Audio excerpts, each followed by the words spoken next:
You want to know the biggest burden that you face when you are the best, when you're number one? It's that people will deny your existence, right? And that's what happens to me.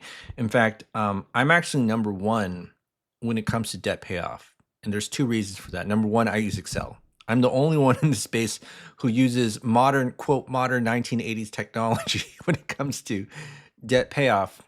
And then number two, I'm the only one on YouTube who's gone over a scenario, real life case study of showing how someone with $5,400 of income, with $5,400 of expenses and $4.10 left over, with 22 debts, could possibly pay off their debts in 10 years, about $300,000 of debt without changing income or lifestyle.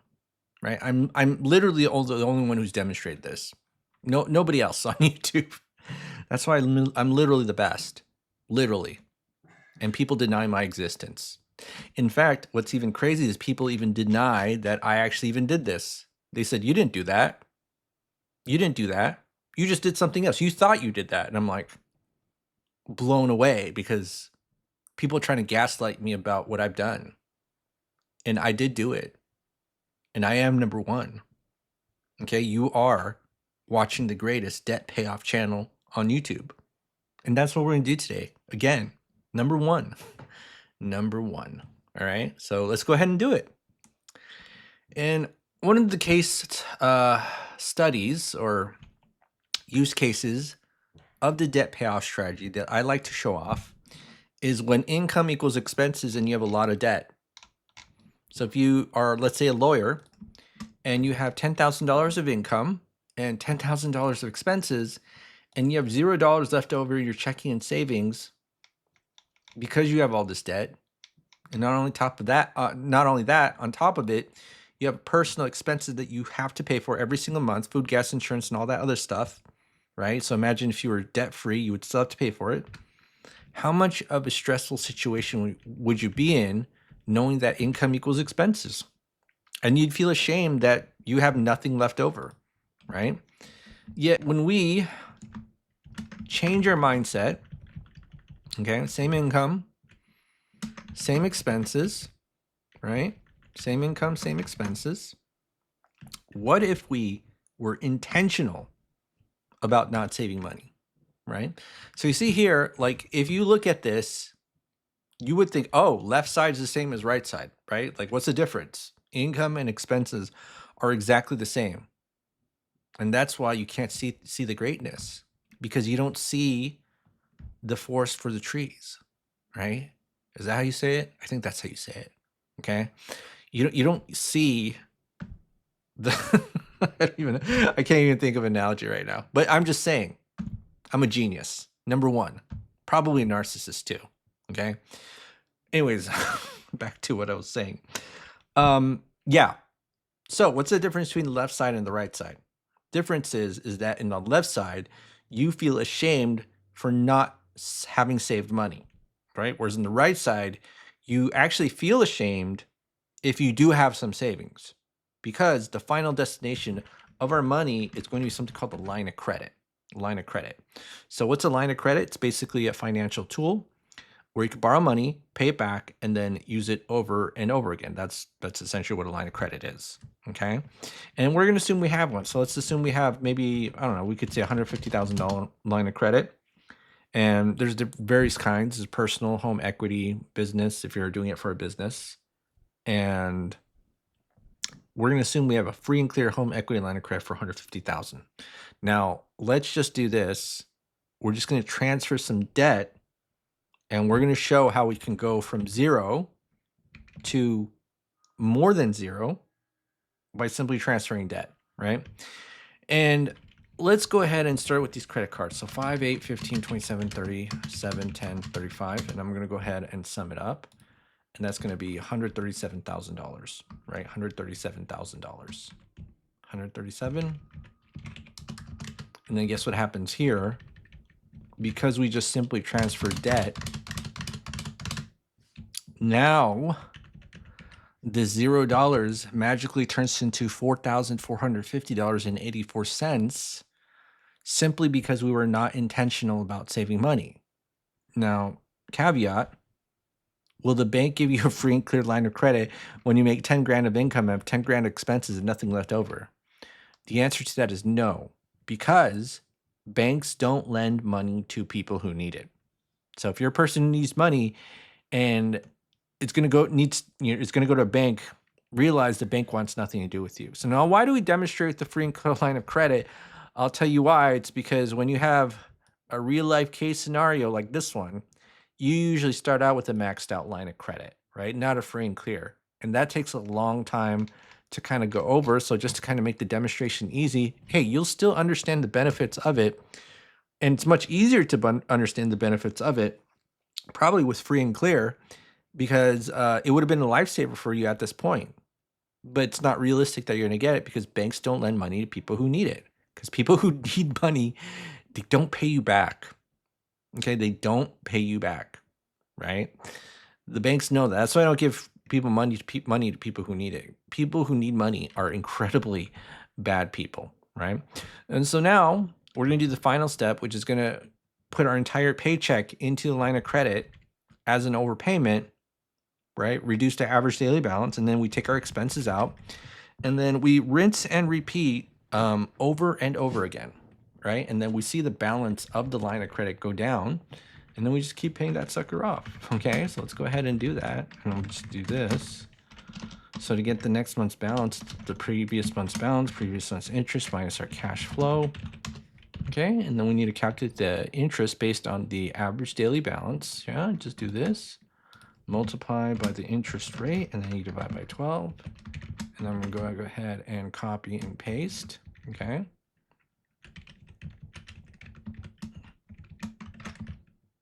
All right, and then now this is paid off in 35 months. 35 months, right? All right, so now 35 months, it's completely paid off, and that's going to be 137K, right? And if you want to know how we do this, or how do you know which debts to move into a line of credit? Well, we use something called the cash flow index. So if you don't know what the cash flow index is, simply a formula of the debt balance divided by the monthly payment, and then we use this as a ranking system, and you see that the mortgage is dead last, right? So if you have a high number, like the mortgage, what does that mean? It literally means I have to give you a lot of money for an itty bitty amount of cash flow. $330,000 for $1,500 of cash flow. Well, why would I do that when I can just pay these 2 credit cards off and I'll get more cash flow than the mortgage, right? $65,000 for more than $2,000 of cash flow, or $330 for $1,575.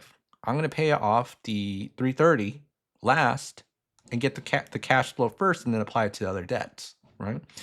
And then so now we just have 3 more debts: the auto loan, the student loan, and the mortgage. And so we're at month 35. So all I gotta do is just put that here: 35, 35, 35, right? 35, 35, 35. And then we see that this is the current balance of these debts.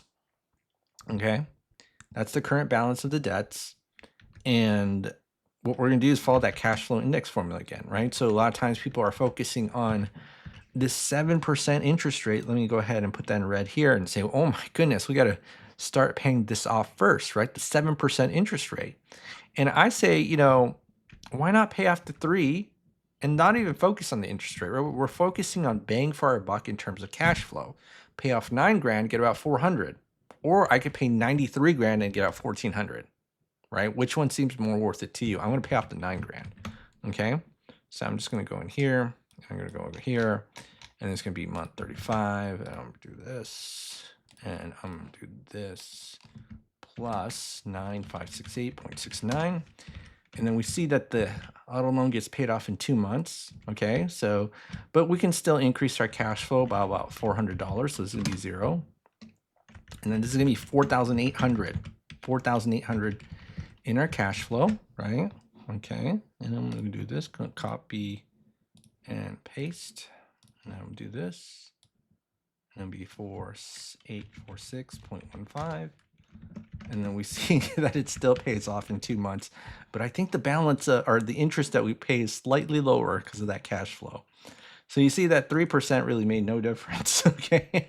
All right, so now 37 months, and I'm just do this. So 37 months, maybe 137 plus 22, and it'll be a 159K. All right. And then we have the student loan and the mortgage, right? So that's going to be 37 months. Okay. And then now we have the 7% interest loan and the 4% interest loan. Now, I'm going to tell you that moving a loan into a line of credit may not be always ideal, right? So if it's the same interest rate or higher, we can do it. If it's lower, especially if there's a big interest rate difference and the term is really, really big, like 30 years, think about what this means. Well, you get this high cash flow index number. And with this number, okay, that means I get big amount of debt, right? Big amount of debt with itty bitty payment. That's what that means, right? And so if you move this big amount of 4% debt to an 8% line of credit and you only get itty bitty amount of cash flow, you're not going to pay the debt down as quickly as you think you would, or some people say you would, right? So that's definitely what we're not going to do. And so what we're going to do here is in 91 grand, okay, 91 grand, we'll just move this 7% loan into a line of credit. But I'm going to be honest with you, I don't know if I would actually move the entire thing into a line of credit, but because I'm going to be lazy today, we'll just make this one and move it into a line of credit. Okay, so now what happens here? Well, we get this $1,400 of cash flow back, and now our cash flow is over $6,000, right? So I'm going to go ahead and do this right here. Control values, and then there's going to be minus 6239.45. And then I'm going to go ahead and copy and paste. And then we see that in 53 months, it's all paid off. 53 months. All right, so 53 months, and then it's going to be 159 plus 120. So we paid off $279,000 of debt. And then the final one is a 30-year mortgage. So 53. So this is current balance of our debt. So in the 30-year mortgage, yes, we need to pay it off fast, but we also need to pay it off last, right? Because remember the cash flow index, this high number means you pay it off last. You pay a lot of money for a big amount of cash flow. But here's the other thing too, if we go to the actual 30 years, even at 4%, we still end up paying a sizable amount of interest, right? $237,000 on top of the original principal balance of 330. Okay, so 237 plus 330, right, is yeah, that's a no bueno. That's a lot of money, right? So that's why we want to pay it off fast. And what we're going to do is we're going to pay it off using something called sweeping, right? I used to call it chunking, but I like to call it the sweep, meaning you take a piece of the loan and move it to a line of credit so you can pay out the line of credit over and over again. Now, you have actually two options with this. Number one is the default, which is extra payments, meaning that you just make payments directly into the loan. So whatever this 6,200 is, you overpay a loan. And you can do that. The problem is most people won't, right? It's like, just because people will say that they'll do it, kind of like going to the gym in New Year's, doesn't mean they will. Or else everybody would be mortgage free, right? Everybody would be like mortgage free because I made extra payments into my loans. And the problem with making extra payments into either loans or credit cards is that people know that when you overpay those, it's hard to pay other types of debt. Now, this is the last one, so it's not that big of a deal. But the reason why they don't do that in general is that it's hard to freely move your money and pay for things when you overpay loans or credit cards, right? So that's why people just don't do it. Or it kind of, for them, it seems like complicated. So what we're going to do as an alternative is we're just going to move the pieces of a loan into a line of credit and then just keep repaying it over and over again, right? So let's say we just move 11 grand, okay, 11 grand of the mortgage into the line of credit. So plus 11000. Wow. Did it take like 1 month to pay off? I think it did. Yeah. So this one took 2 months. Okay. All right. So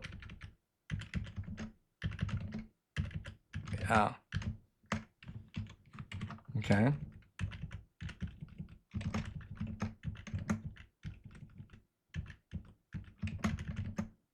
Oh, all right. So let me do that. Anyways, you kind of get my point, right? I probably screwed up somewhere, but luckily we have this calculator here that will kind of just determine the debt payoff when we use this method. So let me just show you here. And all I gotta do is put in the details right here. So 330 at 4%. Okay. So let me just do this right here. 330000, 4%. And it's gonna be what is the payment? 1575.47. 1575.47. Okay. And then what's the current balance? So let's just take a quick look right here what the current balance is. It is 302,486.98. So 302,468.98. Okay. And then let me just kind of do this. And then we'll just put income and expenses right here. And I'm going to do this. I'm going to do this. And something. Dark side, blah, blah, blah. Okay. So 2,700 is our expenses. And then our income is 10,514.92. 10,514.92. Then we'll just do 11,000. And then you see it gets paid off in 3.5 years. Woohoo. 3.5 years, right? And so this is yeah, 3.5 years. I say it so casually now, like, you know, if I say, oh, mortgage is paid off in 3.5 years, my brain doesn't register it as like, oh, this is really impressive. It's like, oh, just another day. And then if I pay off a mortgage in 7 years, I actually would be ashamed, believe it or not, because I paid off mine in under 3, like real life I did. And so yeah, I paid mine off under 3. Like I say it so casually, but I did. All right. Okay, so now this is what we're going to do. What are we going to do? Well, last thing we got to do is just show 53 divided by 12 plus 3.5. In 7.92 years, we're debt-free.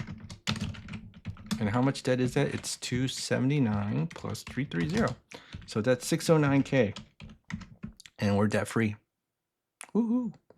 Okay. All right. Well, let's see. Do I need to go over anything else right now?